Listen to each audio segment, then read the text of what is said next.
Na última sessão ordinária da semana, 3 projetos de lei foram aprovados na Casa.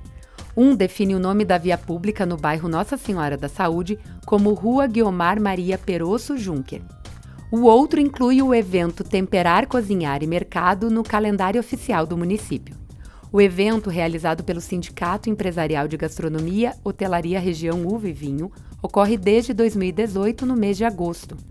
O objetivo é valorizar a gastronomia, a hotelaria, bares e o turismo da cidade e região.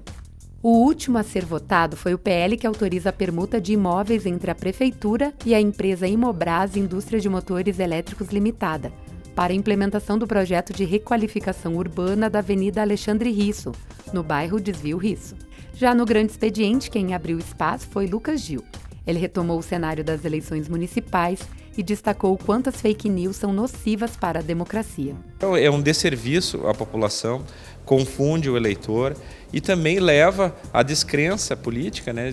Um ambiente às vezes beligerante, um ambiente gerando ódio, discórdia, desinformação, que acaba confundindo o eleitor e muitas vezes o eleitor acaba nem participando do processo eleitoral em função dessas brigas. Então é um ponto a ser analisado para a gente trazer também luzes sobre esse tema.